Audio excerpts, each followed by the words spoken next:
What's up, everybody? We're back again. It's episode 275 of the Dad Bod Golf Pod. Happy Monday. It's Kyle and Ben, and we're ready to get your week kicked off. Talk about the match play. Rest in peace. For now, for now. And some things that happen within it, and the pettiness of the golf channel and the PGA Tour continues. So we'll get to that. But tonight's episode is brought to you by Bet Online, the #1 sports betting website in the country. I hope you've already set this account up for March Madness, because March Madness has been electric. There's who all bet that there would be no #1 seed left. So because that's the case. You got a 4, 4, 5, and a 9, I think. Unbelievable. One of the most parity in the tournament that I can ever remember. And hopefully you've been slamming bets with Bet Online, and you used your coupon code for the first time deposit to get the 50% bonus, BLEAV. And if you haven't, you still got the Final Four and the championship to go. So sign up today, have fun. Opening day in baseball is not very far away. I think you can bet on like XFL, and then you got there's just all kind of stuff you can bet on. So check them out. Drop some change in there, get the 50% bonus, and then have some fun. Bet Online. Exactly. It's where the game starts. So Ben, we almost had an epic finish to the Dell Matchplay. Yeah. You did get your wish. They did face off against one another. They did face off. You messed up. You should have said the finals when you texted me. You shouldn't have just said, I can't wait to see the two of them go head to head. I should have been more specific, but yes. Rory and Scheffler got to the semis against Sam Burns and was it Cam? What's his name? No. Cam Young. Yeah. Cam Young. And both of them, Cam Young and Sam Burns, came back late to took them to extra holes to beat. So basically, Scotty actually kind of gave up the lead on 17. So he was one down going into 18. Birdied 18. They went to 21 holes, and he lost on the 21st hole. And then Rory only went one extra hole, right? Yep. Yeah. And both of them missed putts that should have at least extended it. If not, they missed a bunch of putts. They should have won it for them earlier in the round. Yep. So it was a Sam Burns and Cam Young final. And if it would have been Rory and Scheffler, it could have been, I think it possibly could have saved match play. If you could have had that as your matchup, basically two dudes battling out for maybe possibly the #1 in the world. I don't know if it would have changed hands, because nobody knows how this damn formula works for the world ranking. Yeah. But I mean, that's about as electric as it gets. Even if that would have taken place too, that would have been the first time anybody would have been defending their WGC title since Tiger Woods, who did it actually 8 times. I don't know if you saw that stat. Hold on. Make sure this stat is clear, okay? There's only one person. Okay, Scotty won it last year. He did not defend his title successfully, okay? Yeah. So there's only been one person that's ever successfully defended a WGC event as a winner, and it's Tiger Woods, but he's done it 8 times. That's just that's insane, man.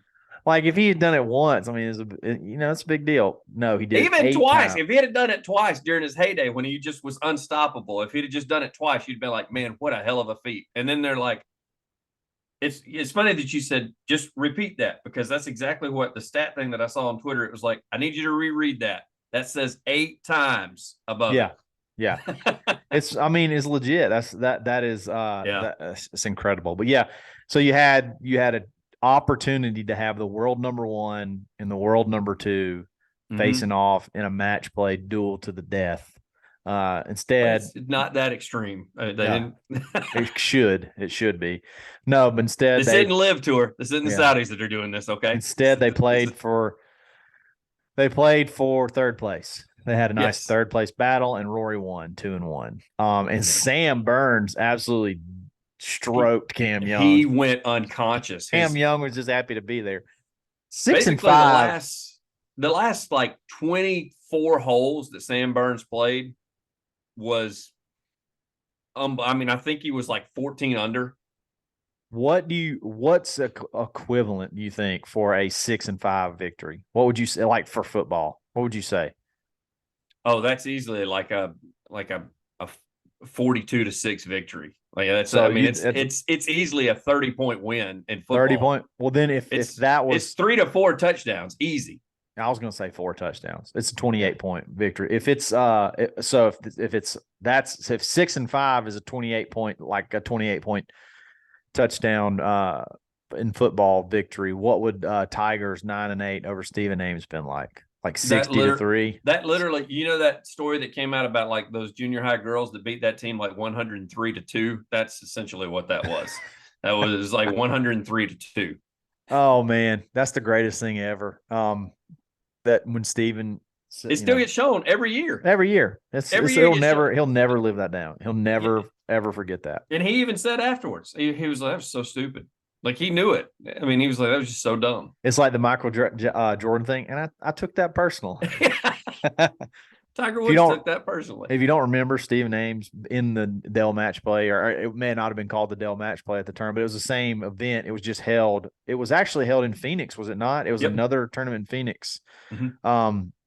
He said that, you know, anything can happen where Tiger's hitting the ball and off the tee, basically Tiger's. Which honestly is not like something that was, he didn't say his game was trash. It wasn't that bad of a trash talking move, but no. Seriously, Tiger took it personal. I think he birdied 5 of the first 6 holes, won 9 and 8. It was an absolute bludgeoning. It was like 103-2. Yeah, it's kind of like Sam Burns just took Cam Young to the woodshed. Cam Young, you know, that's a pretty emotional victory to, you know, to sort of, you know, come back and take down, take down world number 1 in 21 holes. So it was grueling. And then you turn around, you had to play Sam Burns, who's just Sam looks like he feels like he can beat anybody anytime. Mm-hmm. I mean, he carries himself so well. He's actually a fun person to watch. I didn't realize he hit the ball so far because he was out driving Scheffler a lot of the time. So I didn't realize he was a long ball guy. So it was fun. It could have been. I mean, Ben, I'm not joking. I think if it's Scheffler and Rory in the final, they renew it like next year. Like I think somebody renews. And what is the contract's up with Austin Country Club? Does that mean the contract's up with Dell too? So they must not have a sponsor for it next year. So I mean, you're right. I think some sponsor probably steps up and goes, "Oh hell no, we're doing this again." I mean, let me get a piece of that. Yeah, you just got number 1 versus number 2, and I get to pick the course because that's why it's in Austin. Dell's based right outside of Austin, so I'm assuming that Dell their contract is up. Austin Country Club's contract is up. So everyone who picks it up could have chosen the course that it was going to be played, and you know oh man, it maybe somebody still does. Maybe there's still some sponsor out there, some company with tons of money. It's like. You saw that they almost made it. Maybe there's a chance let's go another 5 years. I just don't understand how they're just blowing this off. This is a WGC event, and they're just kind of like, yeah, we're not gonna do it. Yeah, I mean, it's like one of the marquee deals, and it was actually an elevated event this year. Yeah. So why can it not go? Like, why does it not keep going? I mean, it's a longer week. The PGA Tour acts like they don't like it either. Like you heard the. I wonder if the players don't like it because I mean it is a longer week. I mean they start playing on Wednesday. I don't know, so, man. Sam Burns got 3.5 million reasons to love the fact that he was in it. I mean, sure, if you make it, I mean it's great. If you win, it's great. It's just it's a grueling week. 2 weeks before the Masters. That's another thing. It's a qualifier. Like if Ricky makes it one more round, he's in the Masters. And so now he's got to win this week in order to qualify for the Masters. How bad will the field be in this next event? Ricky Fowler's hoping it's awful because he's hoping it's absolutely terrible. Yeah, that's the Valero Texas Open. Didn't this is one where Spieth had one of his first wins back, wasn't it? Like way Yeah, back. but wasn't it the John Deere when he did it? Because didn't they do the John Deere before the Masters? Before? No, I'm saying like remember he had that like couple year stretch where he was just not very good, and then I think when he came back. I think this was one of his first wins back. If I'm not mistaken, I could be wrong, but yeah. So this event's going to take it on the chin, big time, big time. But I guess you can get in if you win, right?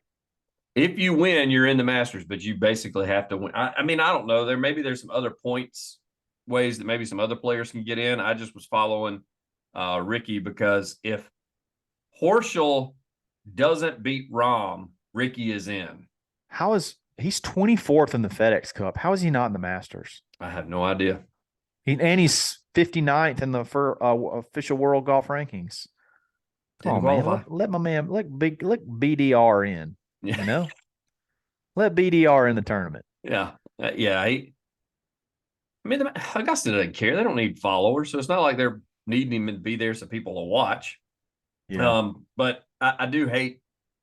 So he's going to play this week. I mean, he wasn't going to play if he would have gone one more round, and that's all he needed. All he needed was for Billy Horschel to not actually play good, and he did against John Rahm. Thomas Dietrich is playing in it, and he's 28th in the FedEx Cup. I mean, there's some. I mean, I would like to know how the invitations work.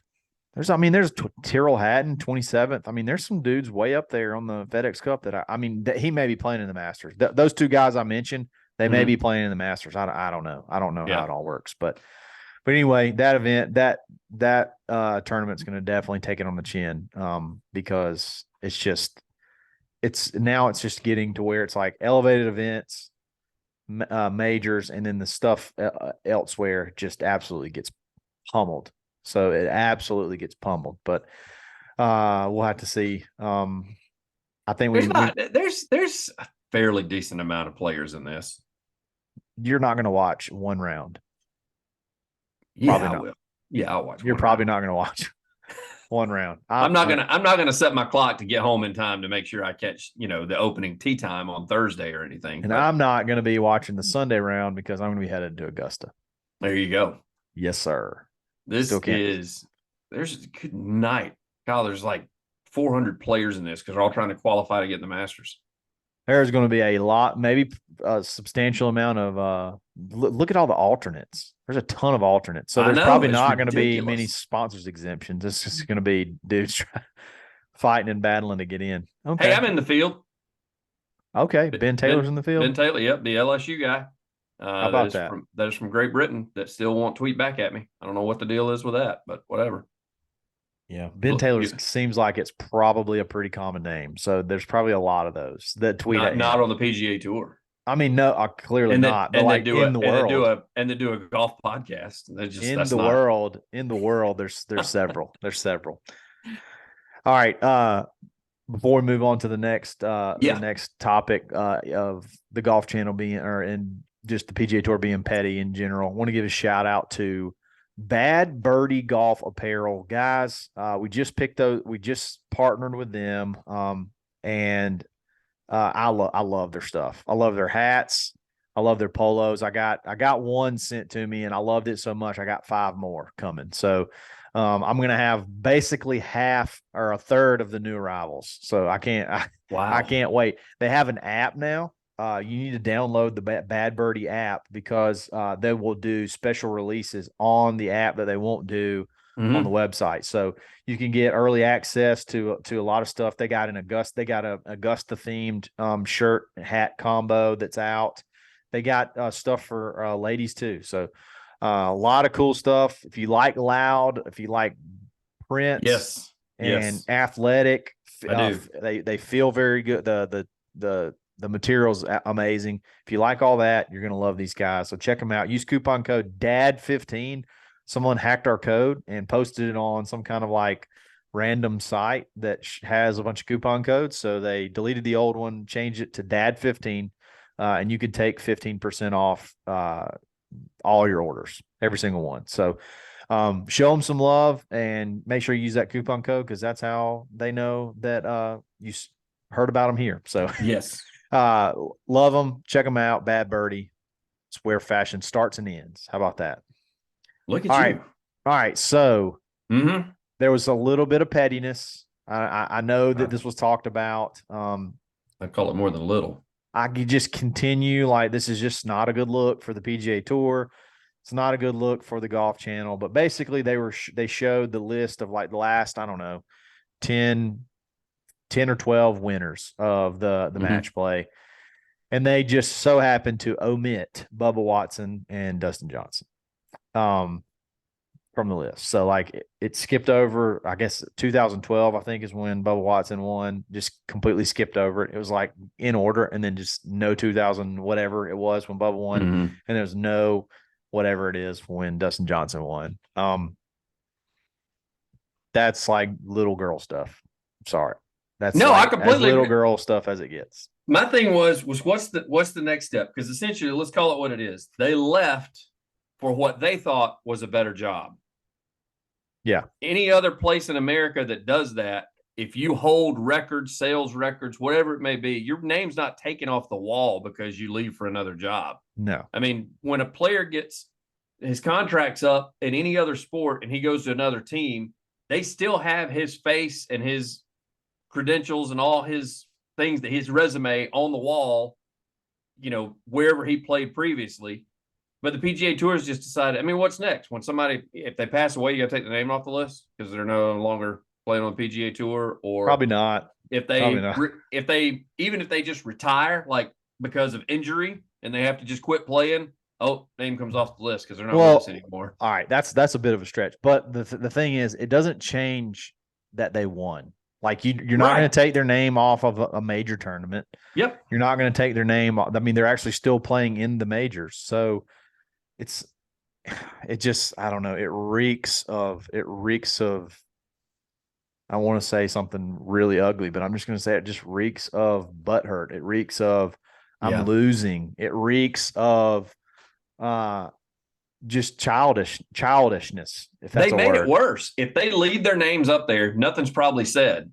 But since they omitted them, everybody's been screenshotting it and sharing it, and they're like, look at this crap, look at what they did. You know, they've made it worse. They're making people want to like live. Like they're making more people want to like live than would otherwise, like that wouldn't otherwise. Like me, like I don't really super duper love the format of live. Like, I'm just being honest. I don't like the shotgun start. It's, you know, it is what it is. But the PGA Tour is making me so mad. They're making me want to like it more than I would. Like, it would probably just die down. Like the whatever would die down if they would just be like big boys about it and not continue to be children, like continue to whine, continue to complain, and then do petty stuff like this. It's just such a bad look. Like, who is the PR like who okays this stuff? I think that it goes right to the top. I think that those guys are so butthurt over it. I think they want their finger on it. I think they're micromanaging the entire team that's involved in the PGA Tour and the PR department. You know, what I do on my real job instead of the side gig is I'm in radio, and we have a lot of political ads. And like one of the biggest no-nos, and we tell politicians that when they come, don't mention your opponent. Like, you don't mention your opponent. And that's what these guys keep doing. They keep mentioning that. They keep mentioning their opponent. And, you know, it's almost like they're just idiots. Like, they're not listening to anybody with any voice of reason. And so, it's making it worse because, as you said, I mean, as soon as they omitted them, it wasn't 5 minutes after they flashed that list up that it was making its way around the internet. It was like, look who they left off. Yeah. It's just so dumb, and unnecessary. But another, and this is another thing, and this is minor, but it's fun. It's really funny. So, I don't know if it was this, I think it's like the second round, maybe, or second match. It was on 18, and it was like, I mean, it was a bomb. I mean, it was like 350 to the front of the green on 18, which 18, that's what an awesome finishing hole. Yeah, like, I love especially for match play. Like, it is if you don't, you have to make a birdie to tie, basically. Yes. Like if someone's going to make a birdie, you have to make a birdie tie. It's awesome. Scheffler birdied 18 to, to have his match and get it to go to extra holes. I guess was it Cam? Who played who? I can't remember. Sam and Scotty play, because remember I told you they're best buds. That's right. And then Cam Young and Rory. birdied 18, I believe, to tie to get to go to extra holes with Rory. So electric hole. Rory drives the green in the last hole. I think it was tied. He drove the green, hit, and it rolled out to about, I don't know, 5 feet. 5 footer, yeah, 5 feet. Like that. Wasn't a gimme. He still had to putt it, but wasn't a gimme. 5 feet. And they're calling this the greatest drive in the history of this course, maybe the greatest drive on tour this year, maybe the greatest drive ever. I mean, it was literally like it just one person referred to it as the greatest drive of all time. And I of all time. At that point, I was like, okay, buddy, let's put it back in our pants. Like, that's enough. Yeah. You this is too much. And it just so happened that we have footage of, and I don't know the person's name, but I do know that Dustin Johnson was the one putting on 18. We have footage from like not even like 20 years prior. It was like 3 years ago, 3 or 4 years ago. Somebody hits one on the green while Dustin Johnson's putting, same pin, and it rolls to like 2 feet.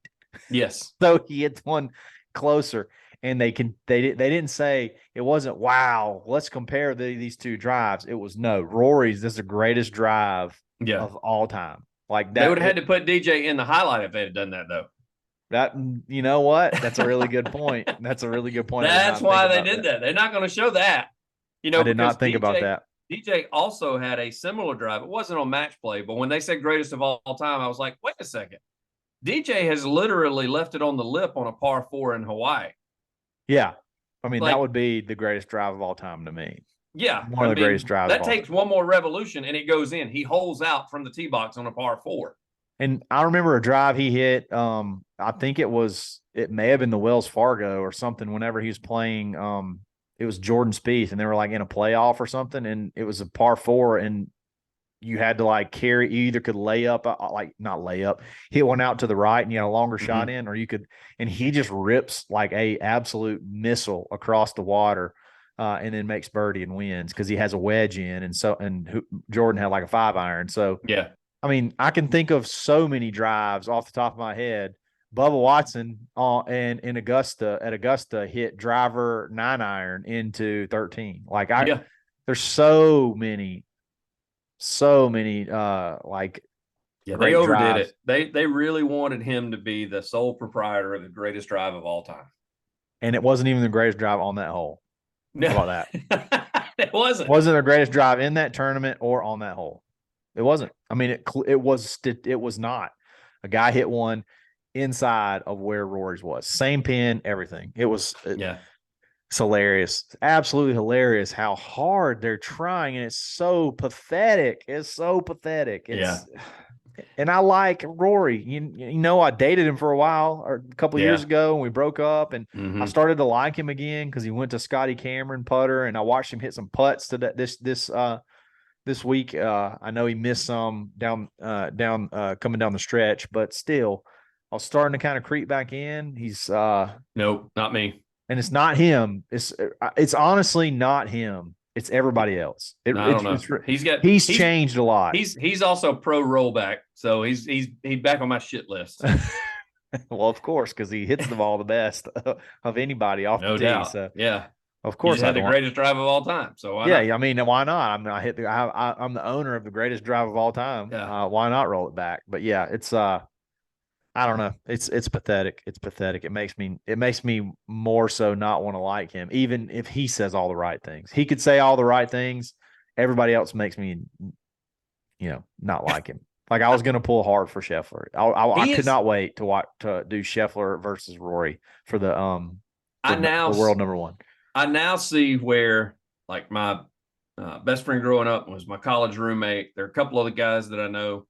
They were real because we grew up in the Tiger era. Like we basically were in college when he came on tour, and followed him, and there are a lot of buddies of mine that said they hated Tiger, and the reason they did was because of this, because of what the PGA Tour is doing with Rory. I'm now see where they're coming from, where they didn't like Tiger because he was the one that was always.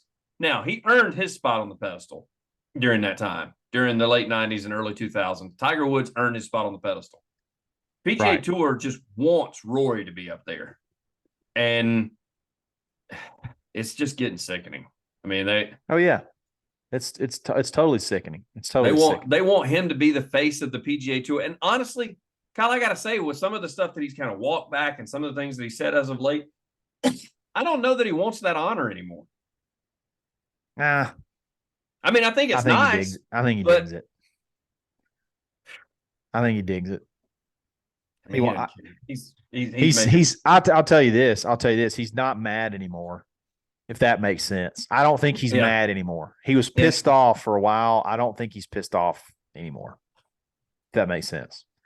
Was he pissed off because he took it personal, or was he pissed off because? I think he was pissed off when everybody started to leave. And that's what made him like say the things he said and play the way he did. And I think he's sort of over it. So it's just back to regular old Rory now. Regular old, like, I'm always going to be there, but I'm never going to pull it out. Type guy. Did you hear the story last week? If there's anybody that should be mad, it should be Keegan Bradley. What happened? Like, two of his best buds. I didn't realize this. You never know who's friends on tour and who's not. Like I told you today, like Scotty and Sam Burns apparently are like best buds, and there they were playing against one another at the end. And I've forgotten what two players it was, but basically Keegan Bradley said that's who he played all of his practice rounds with. They always went to dinner together, wives, caddies, everything, whenever they got into town. And since those two guys have gone to live, he hasn't talked to either one of them. Like, he lost his two best buddies. Yeah. Like, that's messed up. Yeah, that is. I mean, you can at least text them. I mean, that's like a guy, it's like a person that you work with or something. They go take another job somewhere, and it's like, you know what, F that dude. I ain't never talking to him again. Like, come on, man. They weren't really that close then. Yeah, exactly. Clearly. All right, so before we hit our scenario, we want to give a shout out to Blue Tees rangefinders. I mean, what more can we say? I mean, we haven't already said. I mean, if you spend over $400 on a rangefinder, you're dumb, plain and simple. You're borderline, like, you're a liability to society. I think you just make terrible life decisions is what it is. So you need to check out Blue Tees. They got the player pack with the rangefinder, the Bluetooth speaker, the mag hub, the divot tool, everything for $329. And this is their Series 3 rangefinder. Like, that's not $329 for just the rangefinder. That's for the whole pack with a Bluetooth speaker included. So, and you can use coupon code DADBOD and take another 10% off. Yes. So why not? I mean, why not? Log in and get you one of these coming. Send the link to your wife. They even got, they got mag towels. Like, I love mag towels. Did you get one yet? It's on the way. I got a mag towel and a Bluetooth speaker on the way. So, I mean, I don't know why you would want. I really don't know why anyone would want to purchase any other rent. I really like Kyle said, I don't know why you'd spend $400 on a rangefinder when you get a whole pack of crap for $325 and take another 10% off of that. Yeah, so this whole pack would be under $300. So anyway, it's just crazy. It's just crazy. I don't even know how other places are still in business, if I'm being honest. I mean, quite honest. I mean, you got toggle on and off slope. You got the buzz lock on. You got the magnet built in. I mean, it's spectacular. It's absolutely spectacular. And now, what's the swing coach, Tiger's old swing coach that really, really likes himself and dresses like tries to dress super sharp. I can't think. Is that the guy that always has the slick back hair and he loves to show his guns off? And the colored lens glasses. I'm totally drawing a blank. Anyway, he's Sean Foley. Sean Foley. He's a big Blue Tees guy now. So anyway, sign up, get you one on the way. If you want to be cool like that guy. Yeah. Get you some colored rimmed glasses and then get you a Series 3 player pack. Let's go. All seriousness, he is a very good coach. Very great coach. Great coach. One of the best. Yeah. Blue Tees rangefinders. They don't have a slogan, so just get one. How about that? Where your rangefinders start. That's where they start. All right. So scenario, Yeah. we'll make this one quick. We love match play. And we're sad that it could go, and we're wish that we had the opportunity to do a trade out. So the scenario is you get the opportunity to take the Dell Matchplay and trade out with one of the other elevated events. Or if you're just cool with it being gone, you can just say, "Hey, I don't really like it. I like all the other events more." Ben, if you could trade one out, what would it be and why? Or would you rather just keep it like it is and we'll if we ever do match play again, great. If not, you don't care. Okay, well, two things I want to make a point at first because I'm going to pull a bin here. Number one, just go ahead and get rid of the non-elevated events and just keep the match play. But that's not part of the choices here. Number two, this is the PGA just sticking it to me and Kyle because we have both said that we need more match play events, and now not only they're not doing more, they're taking the one and only damn event that we got and they're getting rid of it. So this just absolutely irks me. I am going to go with I could get rid of more than one of the elevated events. I didn't realize how much that there were on there. Keep the match play. Get rid of the RBC Heritage. Get rid of the Travelers Championship. Well, don't take all of them. Pick one and go with it. I mean, get rid of, get rid. Well, I wouldn't know. You can't get rid of the Genesis. I do love Riviera. So no, don't get rid of that one. But so which one? I mean, which one do you take, and which one do you get rid of? Hey, how pissed are you? I like the RBC jackets. I'm getting rid of the Wells Fargo Championship. What? At Quail Hollow? Oh man, that hurts. Yep. That hurts. Just to stick it to them. I would say the Travelers, but I do love how they all hit at the umbrella and always try to win somebody like $1 million or something. So nobody watches the RBC Heritage. Nobody. Not a single person. The only time you watch the RBC Heritage is when your hangover from loving the Masters is finally over and you watch everybody play 18 on and hit at the Lighthouse. Like that's the only thing. That's the only thing. I wouldn't care if that course fell off into the ocean. It just doesn't mean it doesn't. And they maybe take the jacket somewhere else. Take the jacket. Hey, so here's a question. What's the difference between the RBC Heritage jacket and the one at is it Colonial where they do a jacket? Don't they do some kind of plaid jacket at Colonial or something? They almost look. Are you sure? I'm almost positive. I think they do. Look it up. And they're very close. Because I remember Jason Kokrak wearing having a picture in one. Yeah, it's the same jacket, isn't it? No, they're very similar. Like I'm looking at them side by side. Like if from a distance they do look the same. They're both red with a different type of plaid. Okay. Well, it's like the one that you're talking about is red and navy blue. The one that they do at the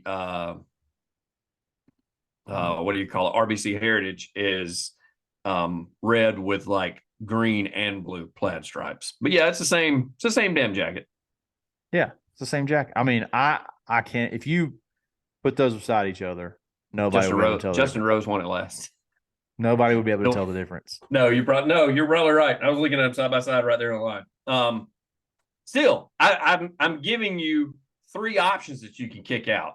I would kick out in order to keep the WGC Dell. Hey, let me tell you, number 2, I'd kick out the Century. That tournament's dumb. Century's dumb.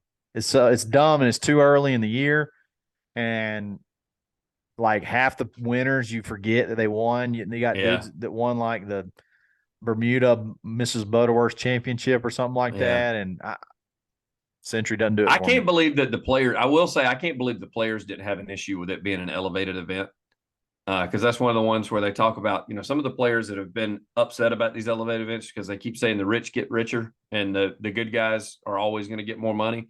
Well, that's the way it is with the Tournament of Champions. I mean, you can't qualify for that unless you win.